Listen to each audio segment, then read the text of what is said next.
ईमानदार सोनार। सूरजपुर नगर में एक सोने का व्यापारी था। उसका नाम था हरि सिंह। वह सोने के गहने बनाकर बेचता था। वह सोने में मिलावट नहीं करता था। वह बहुत ईमानदार था। उस बाजार में और भी सोनारों की दुकान थी, लेकिन सबसे ज्यादा भीड़ हरि सिंह की दुकान पर रहती थी। बाकी दुकानदार हरि सिंह से बहुत परेशान रहते थे। बाकी सोनार अपने सोने में बहुत मिलावट करते थे। एक दिन हरि सिंह रात के समय अपनी दुकान बंद करके घर जा रहा था। तब वहां के कुछ सोनारों ने उसे बुलाया और कहा, भाई, तुम तो हम सबका धंधा बंद करवा दोगे। तुम भी हमारी तरह सोने में मिलावट करके मोटा पैसा बना सकते हो। इतनी ईमानदारी से तुम्हें क्या ही मिलता होगा। उसकी बात सुनकर हरि सिंह के मन में लालच आने लगा। वह यही सब सोचता हुआ घर पहुंचा। घर पर उसकी बेटी, जिसकी उम्र 5 साल की थी, वह आकर अपने पिता के गले लग गई। हरि सिंह ने उसे बहुत प्यार किया। तभी उसकी पत्नी विभा उसके लिए खाना ले आई। आज विभा हरि सिंह को देख रही थी। उसका मन खाने में नहीं था। हर दिन हरि सिंह विभा के बनाए खाने की तारीफ करता था, लेकिन आज उसे खाना कैसा लगा यह भी उसने नहीं बताया। उसकी पत्नी विभा उसके पास बैठ गई और बोली, आज खाना अच्छा नहीं बना क्या? हरि सिंह जैसे किसी नींद से जगा। उसने कहा, नहीं नहीं, खाना तो बहुत अच्छा है, शायद मेरा ध्यान कहीं और था। विभा, मैं तुमसे कुछ बात करना चाहता हूँ। तुम मेरी हालत जानती हो। हम लोग केवल अपने खर्चे ही चला पाते हैं।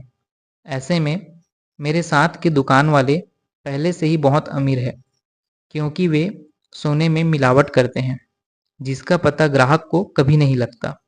इस तरह वे उस गहने की 4 गुना कीमत वसूल कर लेते हैं। विभा बोली, आप साफ साफ बताइए बात क्या है?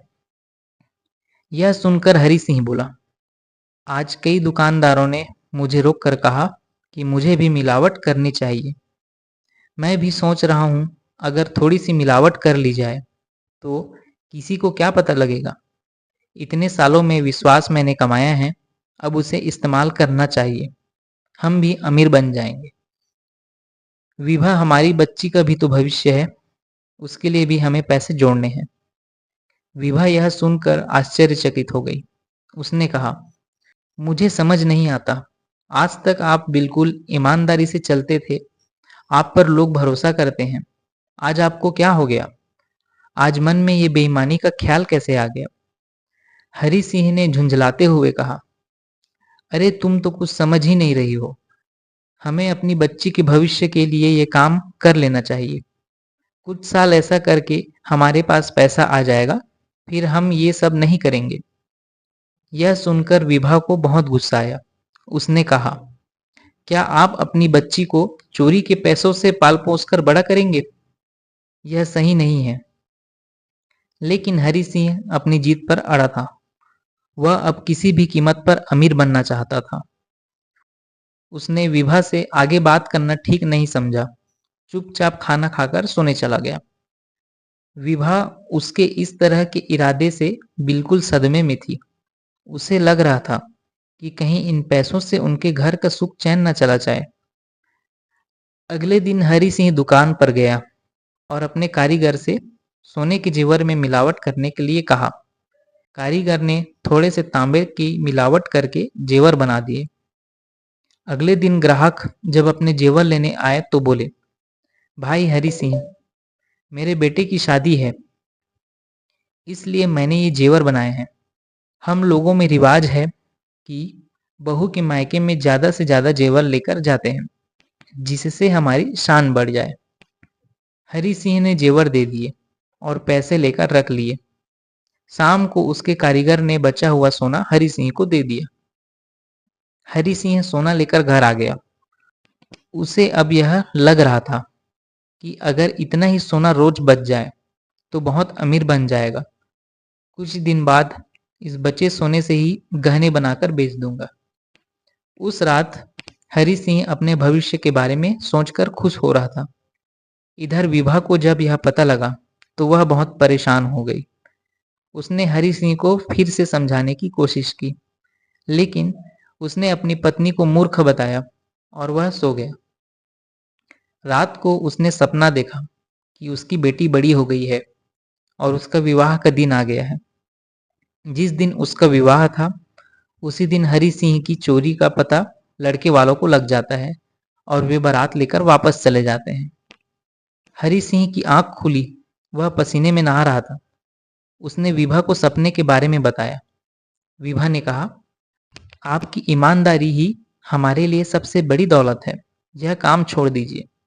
हरि सिंह बोला, हाँ, अब मैं आगे से कभी ये काम नहीं करूंगा, लेकिन अब इस सोने का क्या करूं? सेठ जी को वापस करना ही सही रहेगा, लेकिन वो मेरी बात पर विश्वास नहीं करेंगे। विभा ने कहा, तुम कल उनके घर चले जाओ और ये वापस करके माफी मांग लेना या कोई बहाना लगा देना। अगले दिन हरि सिंह दुकान पर गया। उसका दुकान पर मन नहीं लग रहा था। वह सारा दिन सोचता, लेकिन उसे तो सेठ जी का पता मालूम ही नहीं था। रात के समय वह दुकान बंद करके घर जा रहा था। तभी उसका ध्यान एक शादी समारोह में गया। वहां काफी भीड़ थी। वह भी यह देखने पहुंच गया। लड़की के पिता गुस्से में अपने समधी से लड़ रहे थे। आप ये नकली गहने लेकर हमारी लड़की को अपने घर की बहू बनाने आए थे, आपको शर्म आनी चाहिए। जब हरि सिंह ने देखा, यह तो वही सेठ है जिनका बचा हुआ सोना मेरे पास रखे हैं। सेठ जी ने कहा, आप एक काम कीजिए, अपने जान पहचान के किसी सुनार को बुलाइए, उससे गहने की जांच करवाइए। तभी सुनार को बुलाया गया। उसने जांच की और कहा, इसमें कुछ मिलावट है। यह सुनकर सेठ जी को बहुत गुस्सा आया। वे बोले, माफ कीजिए समधी जी, ये धोखा मुझे उस हरि सिंह सुनार ने दिया है। मैं कल ही उसकी दुकान बंद करवा दूंगा, उसे जेल करवा दूंगा। तभी हरि सिंह आगे आया और बोला, सेठ जी, आपके गहनों में गलती से मिलावट हो गई। गहने बन नहीं पा रहे थे, उनकी मजबूती के लिए हमें मिलावट करना पड़ा। मैं बाकी सोना साथ में लेकर आपको ढूंढ रहा हूँ, आपका कोई पता नहीं था। तभी अचानक मैं यहाँ शादी में आ गया। मुझे माफ कर दीजिए, यह रहा आपका सोना। यह कहकर हरि सिंह ने सोना सेठ जी को दे दिया। सोनार ने सोना तोला तो बराबर मिलावट के जितना था। सेठ जी ने कहा, अगर तुम समय पर नहीं आते तो समाज में मेरी बहुत बेइज्जती हो जाती। लड़की के पिता ने सेठ जी से माफी मांगी और विवाह की रस्में शुरू हो गई। हरि सिंह घर आया। आज वह बहुत खुश था। उसने सारी बात विभा को बताई। विभा बोली, देखा, आपकी जरा सी बेईमानी से एक शादी टूट जाती, और अगर इन सब में सेठ जी को कुछ हो जाता तो उनकी मौत के जिम्मेदार भी आप होते। हरि सिंह बोला, हाँ, अब से मैं कभी ऐसा काम नहीं करूंगा। अगले दिन से वह ईमानदारी से गहने बेचने लगा।